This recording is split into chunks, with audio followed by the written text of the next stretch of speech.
Hey guys, what's up? Scottish Duck here, once again.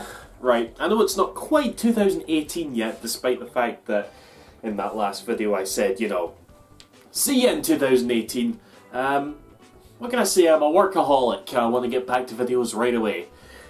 Alright, that's a complete lie, I'm just bored. Anyway, collection update. Okay, this pretty much counts for the phase between like my birthday and Christmas. I didn't get too many like games for Christmas. I think most people I know not to get me like games unless specifically asked for when it comes to gift giving for me. But yeah, it's a fairly big pile we got here today. It's probably going to be a decently long video. So without further ado, let's get on with it. Now, this was probably like my my big un when it comes to Christmas. You know, I just like I kind of just got this right after Christmas, and I was like, I've wanted this for a while.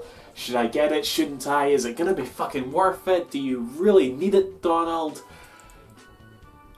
Answer to most of those questions is no, but I got it anyway. PS4 Pro, a white one.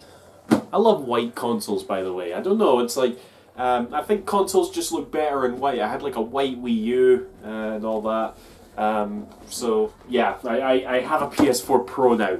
I just like, I've been wanting one of these for ages. I remember ever since Last Guardian came out, because Last Guardian has some like, not horrible frame rate drops on a base PS4, but decent enough, you know, to like dip below that 30 frames per second mark that you're just like, ugh. Whereas on the Pro, it doesn't do that, and there are other games that obviously benefit greatly from it. Sorry, I'm still getting over this fucking flu.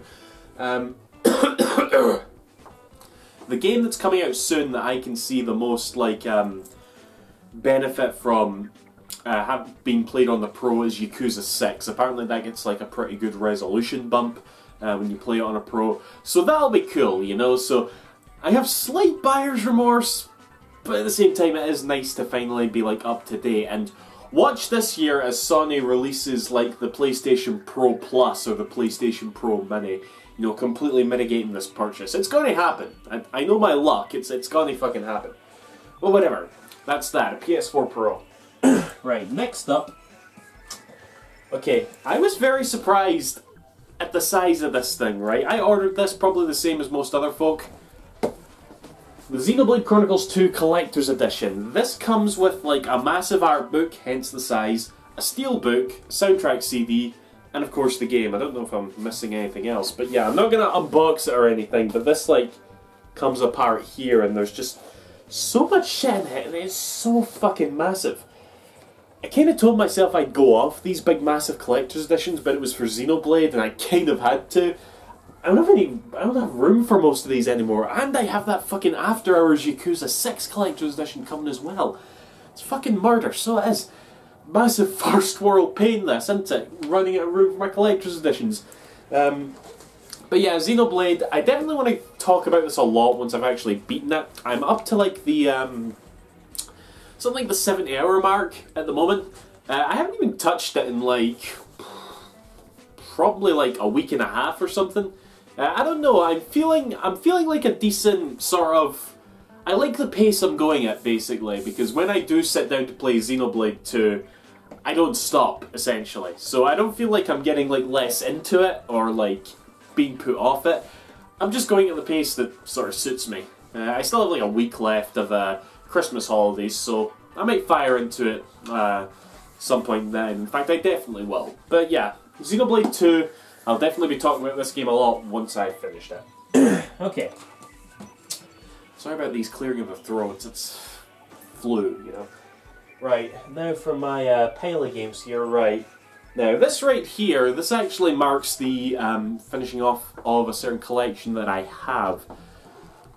Mother 1 and 2 for the Game Boy Advance. This is a reproduction cart of something that was only released in Japan, and it is exactly what it says. It's Mother 1 and Mother 2, aka Earthbound, on the Game Boy Advance, and it's been translated into English. And yeah, this completes my Mother collection. I didn't actually realise that this is something I had yet to own to complete it, but I guess I do now, unless I'm forgetting something. But I have a reproduction cartridge of Earthbound, aka Earthbound Beginnings, and Earthbound on Super Nintendo, and Mother 3 over there on the Game Boy Advance. So it's a real nice thing to have, right? It's funny actually because I was in this shop and this was behind like a glass cabinet, and I was just looking at the glass cabinet, you know, looking what they had in there, and I just saw it there. It's like Mother 1 and 2 reproduction cartridges. I'm like, I'll have that, you know. And I went up to the counter and I say, I'll take that Mother cartridge that's in the glass cabinet. And he's like, oh yeah, sure. And he walked away to the back of the shop, and I'm like, was he away to get the keys or something? But he came back with like this, you know, this wasn't in the case, he just handed me this. And I was like, thank you. Are you making these back there or something? I don't know, it was a weird transaction for sure, but in any case, Mother 1 and 2, Game Boy Advance, very, very nice to have. Right, now, okay, one really bad habit of mine that I have to stop is, I did this with Sonic Forces and I did this with like Xenoblade. I had the opportunity to like get the games a couple of days early, and upon taking that opportunity I had yet to cancel my online order like from Amazon. In the case of Xenoblade, I got the game a couple of days early, and then it took more than a week for that collector's edition to arrive. So in the case of Xenoblade, it was actually a good thing that I got like a copy to play, but I still bought it twice, so it's like, nah, I'm not made of money. But yeah, I ended up like taking my first copy of Xenoblade and I traded it in for this. What was this called? Mario and Rabbids Kingdom Battle. Still wrapped in cellophane, not played it yet. But yeah, when I first heard about this, I totally did not want to fucking play it because I hate the Rabbids. I think the Rabbids are shit. I fucking hate looking at them. They're annoying, and yeah. Also, obviously being Ubisoft, the game has a fucking season pass attached to it. Like, I think it's like, it's definitely not the only, it's definitely not the only one to have a season pass attached to it. But we kind of know how Ubisoft is with their season passes. We know how the gaming industry in general is with their season passes. I'll moan about season passes if I want, goddammit. So, yeah, but the reviews for the game have been really good. It's apparently a very nice crossover XCOM style game, like a turn-based strategy game, which is bizarre. So, yeah, I definitely did want to give it a try, so it was either this or Fire Emblem Warriors, and I'm kind of iffy on Fire Emblem at the moment, so yeah, I went with this. Mario and Rabbids, better be fucking good. I'll stick it up here actually. Right, now, next up, now I'll come to this.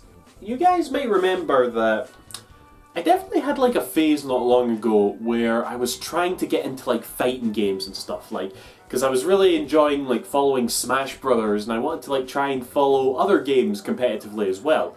And I've been very on and off about it. Like I tried to get into Street Fighter V, that didn't really work out for me.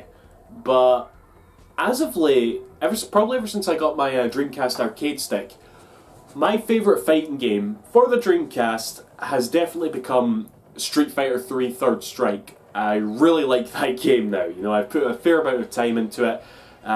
It's good. I really like it.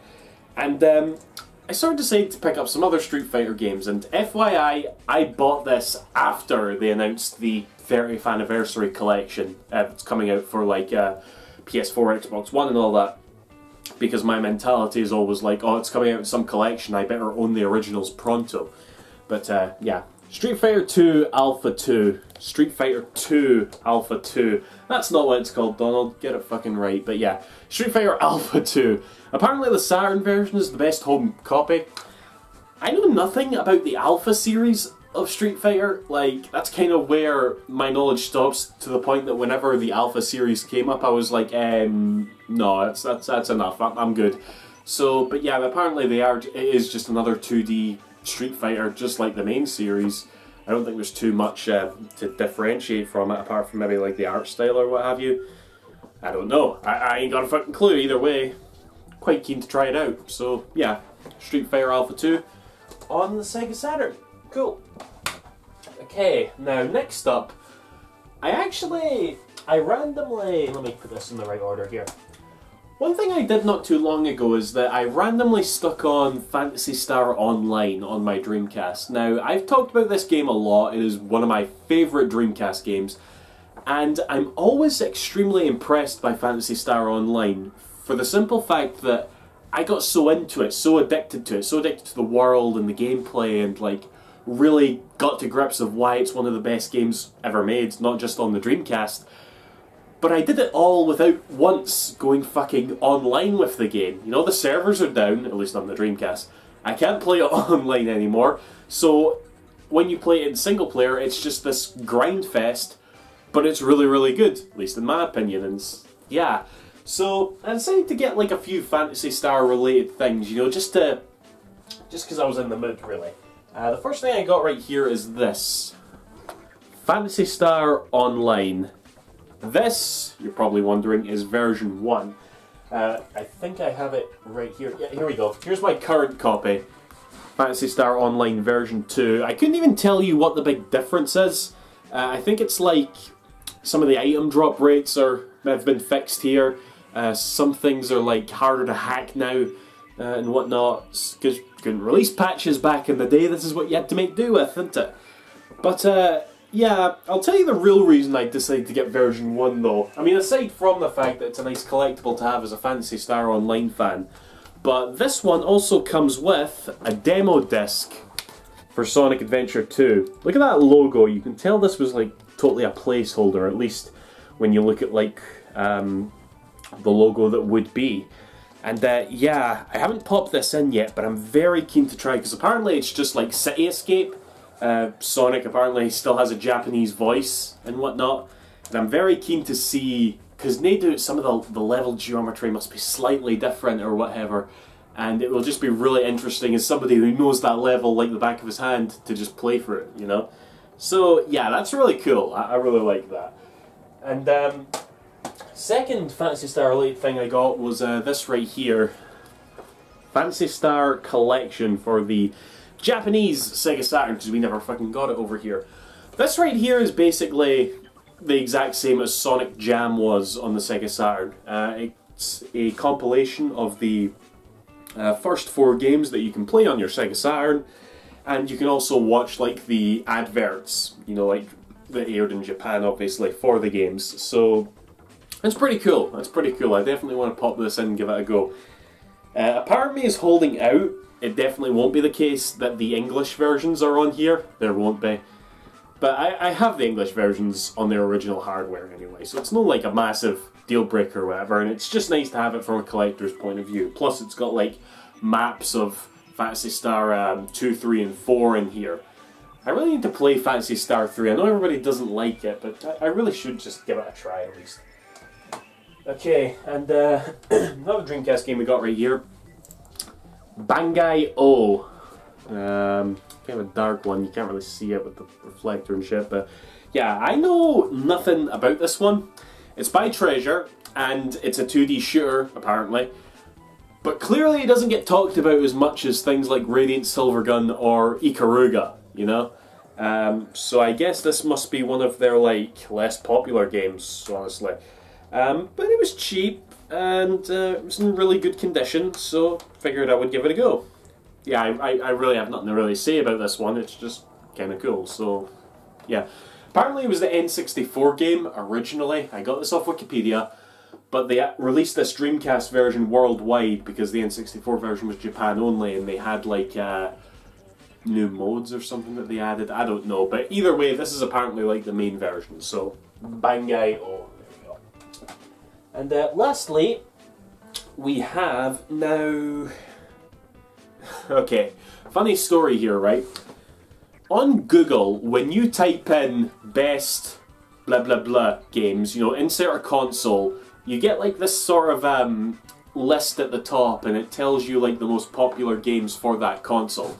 And I don't know, I kind of appreciate that when I'm trying to like collect for a certain console. And if you put in best Dreamcast games, I have like most of them, but the one that's like highest on the list that I've never owned, I now own, and that is Power Stone 2. Now, I've never owned this one because I own the first Power Stone, and I haven't really put too much time into it, really.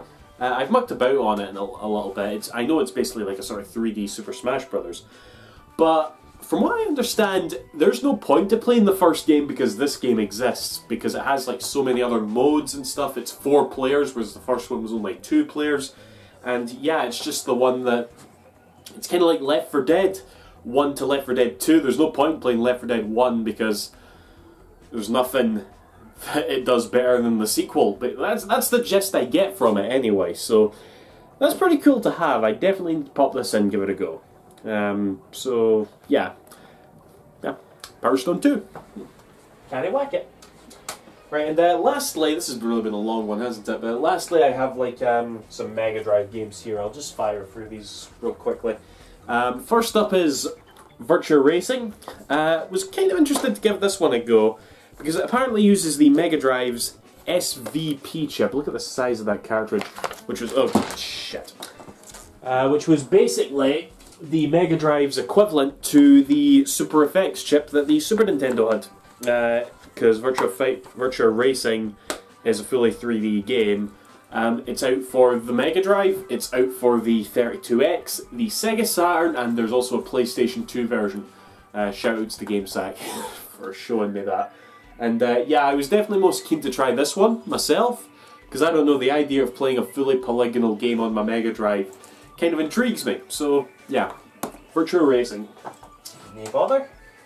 Right, next up we have, I don't really have too much to say about this, I kind of just saw it and it was cheap, so I was like, fuck it.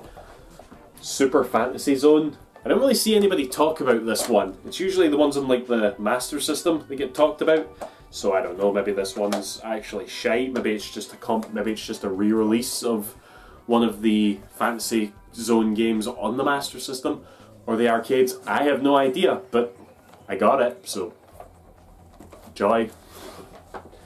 Okay, and lastly we have now, I kind of had a fit about this game, well not a fit, but a wee moment, because I was positive that I owned this game. In fact, I got so tempted to like go through all my past collection update videos to see if I did show this off at some point. But apparently I didn't. That's Wonder Boy in Monster World. See this franchise, by the way, look it up on Wikipedia. It's so confusing. It's so confusing the way they name their shit. But yeah, this is a series that I've been meaning to like delve into for a very, very long time. They released like a vintage collection of 3 of these games on the PS3, and I bought it years ago, but never got around to playing them, ever. But I finally said, fuck it, picked this up, played through it already. I played it on my PS3 incidentally because I didn't have it on the Mega Drive, so what else was I going to do? And this game's alright, you know, like this is a very, very good game. It didn't quite set my world on fire. I don't know what it was like relatively easy. I don't have too many bad things to say about it, I just didn't dig it as much, you know, it's good, but yeah, there you go, Wonder Boy and Monster World. But what I can say is that the 4th game, if I remember, maybe I'll put a little picture of it up here, I just beat that like in fact, yeah, it was just last night because I just went right onto it. This game is brilliant, okay? Monster World 4, which was also in the collection. I believe you could also get it on the 360 and even the Wii, Virtual Console, if you can still get onto that somehow. When was that supposed to be going down again? I don't know. But yeah, it's wonderful game. Absolutely wonderful. Probably one of my favourite Mega Drive games at this point. Was just a lot more fun and fulfilling than this one, even though they're very similar. I don't know what it was. It was weird. I loved one so much more than the other. Whatever. Wonder Boy. What is the secret of your power? And on that fucking obscure, on that Tenacious D reference, I guess that's that. See you after, guys. Thanks for watching. Bye-bye.